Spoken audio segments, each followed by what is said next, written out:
Hey. Back again. All right. Well, welcome back, Anthony. Yes, welcome to another episode of T-Stop T-Talk. Yeah, today we have Yeah, not to say you guys sticking this. with the holiday theme that we have going. Marco has an advent calendar of teas. Yeah. So Yes. there it is. Today, let's see, I've got we got herbal teas today. I have let's see what it says: hibiscus, apple, licorice, cinnamon, and rose petals. Oh yeah, Mhm. that sounds good. Very, very festive. Me, on the other hand, well, it's a little bit festive. Another herbal tea, organic Robos. Don't know if I'm pronouncing that right.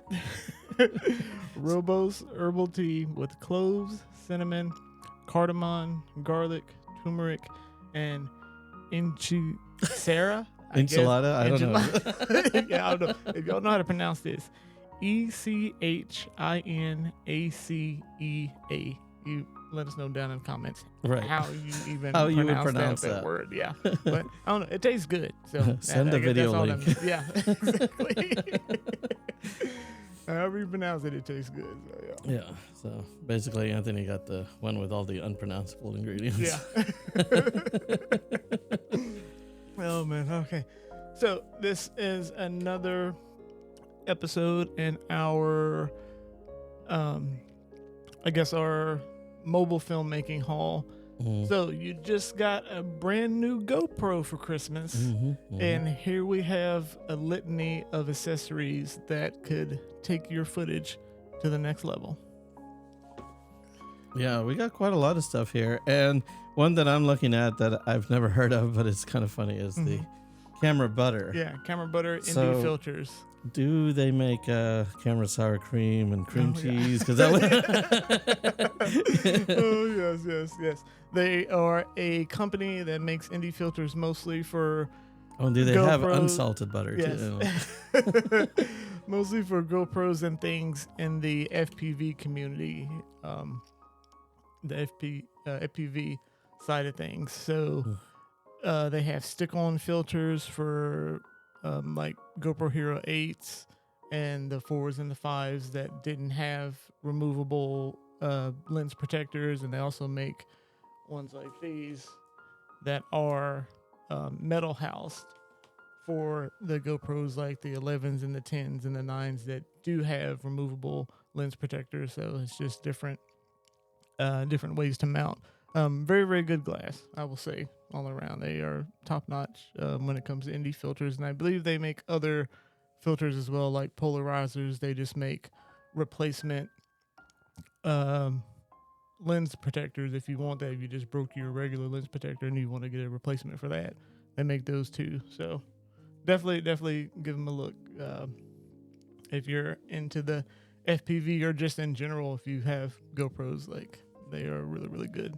Yeah, they seem really small, lightweight, and Yeah, and how much are these? Because they look pretty affordable. Yeah, they are. You can get a pack for, I think, like 20 Oh, bucks. geez, that's great. Yeah. Okay. Let me look it up real quick. Mhm, But yeah, because I haven't bought any in a while. But yeah, they are very, very affordable. That's great. And they make a huge difference because these smaller cameras really require ND. They try their best to try to change the camera settings, and if you're just using this as an action cam, that may be fine. But if you're going to do it for any kind of narrative work, you're really going to want to control the exposure. Exactly. And so ND filters are a great way to do that. Exactly. And as I pull them up here, ND filters, yeah, you can get another side note, I guess, the glass that they are made with is Gorilla Glass, so it's pretty It's good durable. Yeah. Yeah. So okay, so you can get Which is perfect for an action cam. yeah, exactly. Yeah. When you're going to be crashing it and thrashing it around, you definitely want some good And the fact protection. that it's glass and not like polycarbonate, which polycarbonate is good, but definitely glass is going to give you a clearer image. Yes, definitely. So you can get a pack of 3, the metal house, for $50. So not too bad.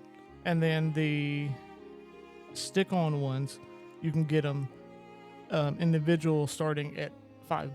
Jeez. So there, Yeah. it's not. So there's no excuse. Exactly. Yeah. You're gonna And get ND the. filters. So if you need some Exactly. ND filters, you don't want to spend a lot of money. There you go. And as I was looking up the things, I know you went into a little bit in depth about ND filters, but did you go to like deep in depth to show to let people know exactly why you would need a ND filter and which ones you would choose? Yeah. So ND filters are essentially neutral density filters, so they don't add any. The good ones anyway don't add any coloration, and I do say good ones because there was a film I did a long time ago where this was obviously before I was a DP. I was a camera operator back then, and the DP was so excited that he had just spent. Just so you know, for big motion picture cameras, the glass NDs normally run about I would say $400 to $600 depending on the brand per glass. Per glass, and let's let people know the size of that glass. Yeah, is it a 4x5? 4x5. 4.5 by 5, or is it 4x5 or 4x5 1/4 or something? Yeah, I forget what the fraction is. Yeah, but I think it's 4 1/4, 5 by 4 1/4, which is a rectangle sheet of glass, $400. Right, right, between $400 and $600 depending on which brand you buy. Anyway, he was really excited because he found a set that I think the entire set cost him about $200. And he's like, they're brand new. They only cost, $200 for the entire set. Yeah. They were trash. They were absolute garbage. So some of them actually made the image blurry. There were definitely colored tinting happening. All the footage that was shot with that stuff had to be thrown out. Oh man. So. And were they glass or were they polycarbonate or what material? They were glass, but they were probably soda glass, not optical glass. Gotcha. So yeah, it could have imperfections and different thicknesses and all that. Soda glass, just so you guys know, is what they make home windows out of and car windows. It's got most of the time it's got a little bit of a green tinge to it, but whatever this had colors I didn't know existed. They tried to color grade it out of it or color correct it, and it didn't work. Thankfully, he was using it on his camera, not on my camera. So apparently, all of my stuff was fine. All this stuff on his camera, not so much. So, anyway, but it shows the importance of making sure that whatever ND, right. Yeah. Making sure that you not only have NDs, but they are the proper type of NDs for what you need. Yeah. And for GoPros, I know we were talking about saving money with these, but honestly, because of how small these are and the fact that they're not, these bigger chunks of glass, then that's why they're so affordable. So I'm not going to say that these aren't worth it because I know you've shot with these, so you know what the quality is like. They definitely, putting these on a GoPro and then throwing that GoPro on a drone. I've smashed my fair amount of these, and they do take a beating for a little bit. So yeah, I can attest to the Gorilla Glass quality of it. Yeah. So essentially, what a neutral density filter is supposed to do is it knocks down the amount of light coming into the camera, and there's a couple of ways to do it without a neutral density filter. One is to adjust your ISO, which changes the sensitivity of the sensor. Another way is to adjust your f-stop, and that closes down the iris in the lens. And then the other way is to adjust your shutter speed. Now, adjusting your f-stop on a lot of these action cameras is not possible, and certainly on a smartphone, it's also not possible to change your f-stop. It's fixed. So. So the other two ways to do it is by adjusting your ISO, which is the sensitivity of the sensor. And if it's a really bright day, then it's not a bad idea, to lower your ISO because usually that means less noise. We can have a whole topic on what it means to shoot with different ISO ranges because it's not really that simple.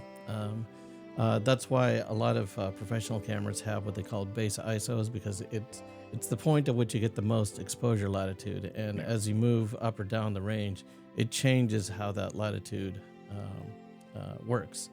So I'm not going to get into that, but that is another way that you can adjust the sensitivity or amount of light coming into your camera. And then the other way is the shutter speed, also known as shutter angle for professional cameras.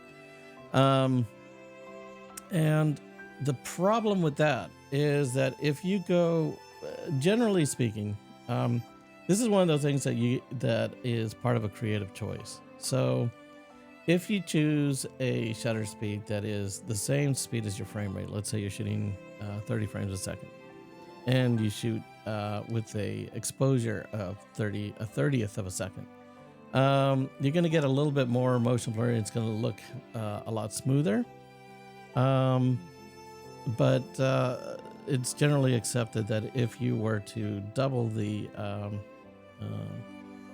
number, let's say you're shooting 30, and you shoot at a 60th of a second, that would look a little bit more natural. And so if you want to, let's say you're shooting an action scene and you really want to get this kind of high punch, kind of fast paced, very frenetic, choppiness. Yeah. right. Yeah.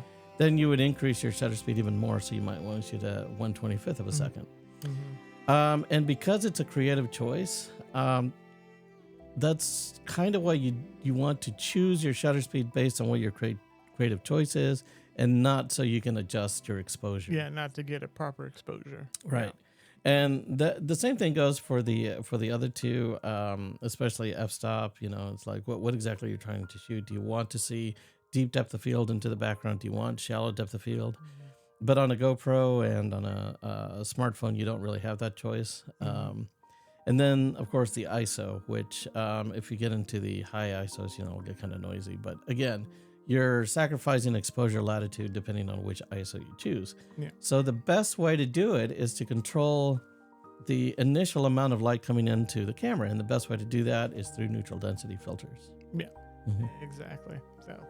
So here we have the GoPro Hero 11 Mini.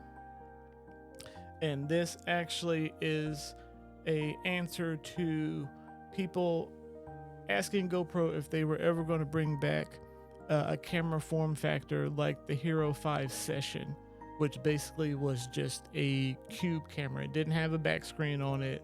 I believe it had an internal battery. And the people that were asking for that camera were mostly the FPV community, just because that camera was so lightweight and it didn't have a back screen, because you don't need a back screen when you're flying FPV drones because you're not using it. Mm-hmm. And that would be the first thing that breaks when you crash inevitably anyways in FPV. So this was, I guess, their answer. It came out, I don't know, 5, 6, 7 years after that. They have another GoPro that's specifically for FPV, which is the Hero 10 Bones, which I do have as well. I just don't have it here. Mm-hmm. That one does not have a screen as well. Also, it doesn't have a built-in battery. It's basically just the motherboard and the sensor and the lens. Yeah, that one is powered by the drone. Yeah. You plug it into drone power to get it up and running. But excuse me. Good tea. But yeah, so and to me, with drones, and you can have, let me see your 10 real quick. Mm-hmm. So you can look at both of these cameras and you're like, they don't look size wise.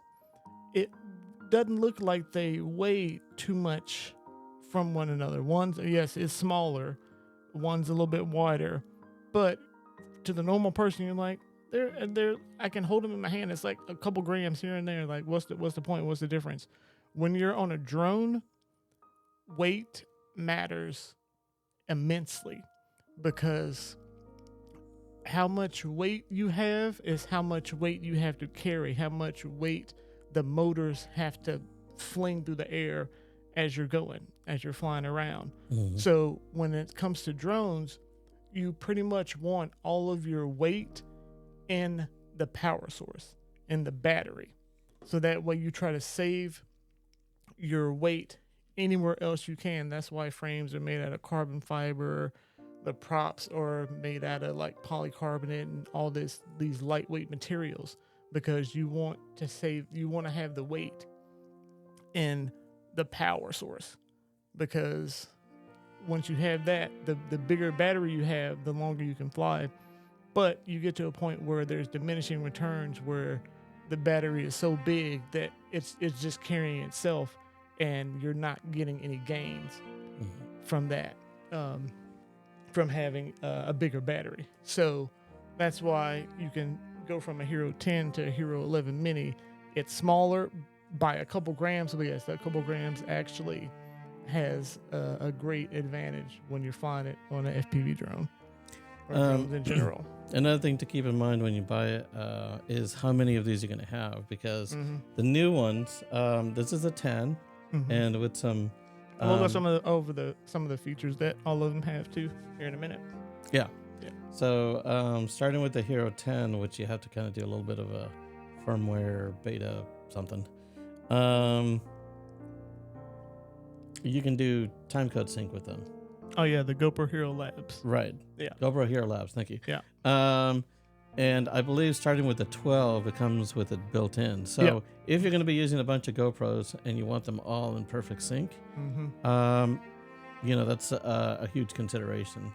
Yeah, exactly. Yeah, that's just a new feature that they just put in the GoPro Hero 12. Why they didn't have it since the GoPro 2, I'll never know. But it's now available standard on the 12, but possible on as far back as the 10. Yeah, and so I guess the Labs software only supports the 10 and newer. I'm guessing 10 and newer. Yeah. Okay, cool. Yeah, because I haven't delved into the GoPro Labs. I just use the software that comes on the GoPro.